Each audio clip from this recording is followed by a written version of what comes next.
Hi friends, welcome to medicine channel. তো আজকে নতুন আর একটা অ্যানাদার ভিডিও নিয়ে চলে এসেছি।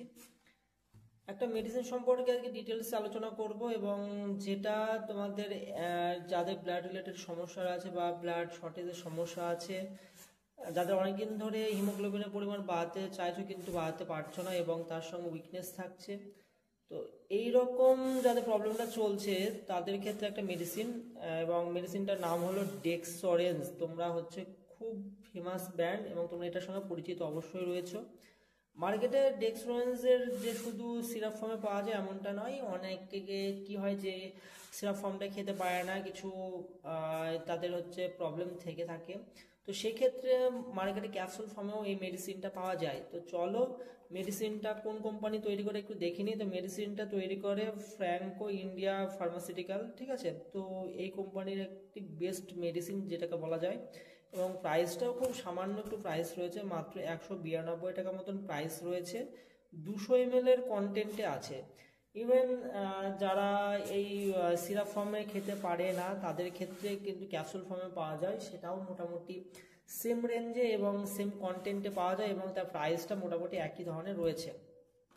এবার চলো এর ভিতরে মেন কন্টেন্টগুলো রয়েছে একটু দেখে নেওয়া যাক। মেন কন্টেন্ট এর ভিতরে দেখো তোমার লেখাই আছে 15 ml কন্টেন্ট বা 15 ml যে কন্টেন্ট রয়েছে, বা 3 চামচ যদি এই মেডিসিনটা খাওয়া যায় তাহলে আমরা কি কি পাবো। তো অ্যাকচুয়ালি 3 চামচ যদি আমরা খাই তাহলে এর ভিতরে কন্টেন্ট থাকে ফেরিক অ্যামোনিয়াম সিট্রেট থাকবে 160 mg, সাইনাক্লোবালিমিন বলতে গেলে যেটা ভিটামিন B12 বলা হয় সেটা আছে 7.5 mcg, ইভেন ফলিক অ্যাসিড তার সঙ্গে রয়েছে 0.5 mg, এবং অ্যালকোহল রয়েছে 0.87 ml।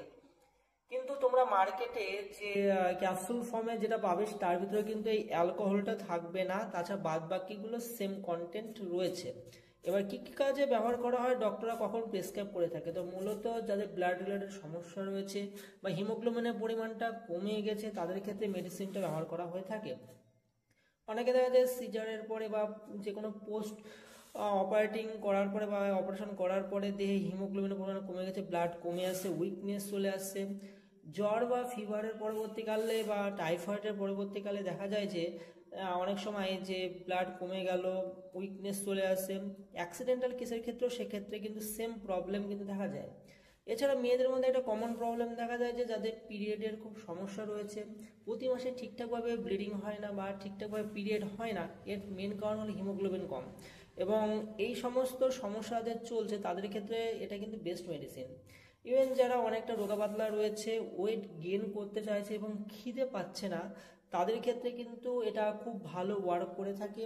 যেহেতু এই মেডিসিনটার ভিতরে অ্যালকোহল রয়েছে, তো অ্যালকোহল অ্যাকচুয়ালি কিন্তু যে খিদের পরিমাণটা কিন্তু অনেকটা বাড়িয়ে দেয় এবং ঘুমের পরিমাণটা কিন্তু অনেকটা বাড়িয়ে দেয়, এবং যার ফলে এই মেডিসিনটা খেলে সহজেই কিন্তু ডায়েটের পরিমাণটা অনেকটা বেড়ে যায় নর্মালের তুলনায়। ইভেন তার সঙ্গে কি হয় যে আমাদের যে অ্যাপেটাইট লেভেল এটা বেড়ে যাওয়ার ফলে সহজে ওয়েট গেইনটা হয়ে যায় খুব ইজিলি।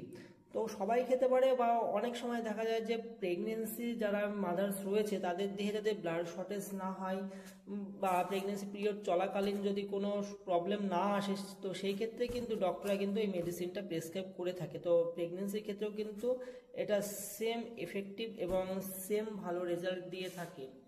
তো মেডিসিনটির ডোজ সম্পর্কে বলতে গেলে পেশেন্টের সিভিয়ারিটি এবং তাদের যে দেহের যে ব্লাড রিপোর্ট রয়েছে তার উপরে কিন্তু ডিপেন্ড করে থাকে মেডিসিনটার ডোজটা কত সময় দেব বা কতটা পরিমাণ দেব।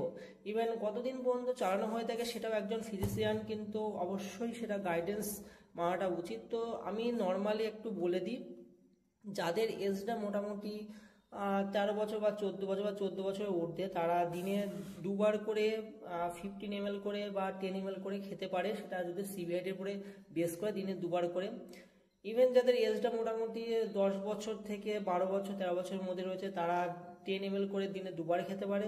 ইভেন তার নিচে যারা এজ রয়েছে দেখা গেলো 7 বছর 8 বছর, তারা কিন্তু 7.5 ml করে দিনে দুবার খেতে পারে।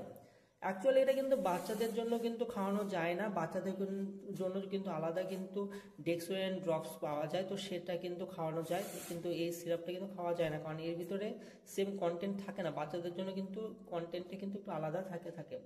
তো ভুলেও কিন্তু যাদের বাড়িতে ছোট বাচ্চা রয়েছে একটুখানি ওষুধ খাইয়ে দিলেই সেম কাজ করবে এমনটা কিন্তু করবেন না এই মেডিসিনটার সঙ্গে। তো এই মেডিসিনটা সম্ভবত 1.5 থেকে 2 মাস বা অনেকের হয়তো 20 দিন পর্যন্ত খাওয়ার পরে কিন্তু বেস্ট রেজাল্ট দেখা যায়। ইভেন অনেকের ক্ষেত্রে দেখা যায় যে 15 দিন দিনে 2বার করে খাওয়ার পরে দিনে 1বার করে ডক্টররা খাওয়ার সাজেস্ট করে থাকে। সেটা পেশেন্টের যে সিভিয়ারিটি আছে এবং যে তাদের যে রিকভারির যে সিস্টেমটা রয়েছে তারপরে কিন্তু ডিপেন্ড করে থাকে যে কতটা পরিমাণ ডোজ কিন্তু খাবো। মেডিসিনটি সাইড এফেক্টস বলতে গেলে নর্মালি মেডিসিনটা কোনো সাইড এফেক্টস নেই, অ্যাকচুয়ালি এটা মাল্টিভিটামিন এবং তার সঙ্গে আয়রন সিরাপ, যেটা ব্লাডটা তৈরি করতে খুব সমস্যা যাদের থাকে, তো ব্লাড যাদের তৈরি হচ্ছে না এই সমস্যা থেকে বেরিয়ে আসার জন্য এই মেডিসিনটা কিন্তু ভালো ওয়ার্ক করে থাকে। নর্মাল সাইড এফেক্টস বলতে গেলে কমন সাইড কিছু একটু এবার দেখা যায়, যেমন একটু অ্যাসিডের প্রবলেম হতে পারে, সেটা পেশেন্ট ভ্যারিয়েন্টে হয় যেহেতু এর ভিতরে ফেরিক সালফেট রয়েছে বা ফেরিক অ্যামোনিয়াম রয়েছে, তো বা এবং ফলিক অ্যাসিড রয়েছে, এবং এই দুটোর জন্য কিন্তু একটু অ্যাসিডের প্রবলেম বা একটু গ্যাস বা অ্যাসিড রিফ্লেক্স হতে কিন্তু দেখা যায় অনেককে। তাছাড়া নর্মাল কোনো সাইড এফেক্টস নেই। আর অনেকে কিন্তু স্টুল কিন্তু একটু ব্ল্যাক হতে পারে, এটা কিন্তু ভয় পাওয়ার কিছু নেই, কারণ এই মেডিসিনটা খেলে একটু স্টুল ডার্ক হয়। তাছাড়া এই মেডিসিনটা একদম সেফ এবং সিকিউর মেডিসিন, এবং তোমরা চাইলে কিন্তু নিঃসন্দেহে মেডিসিনটা ব্যবহার করতে পারো। আর হ্যাঁ, অবশ্যই ভিডিওটা ভালো লাগলে অবশ্যই লাইক এবং শেয়ার করবে, এবং সঙ্গে থাকার জন্য থ্যাংক ইউ।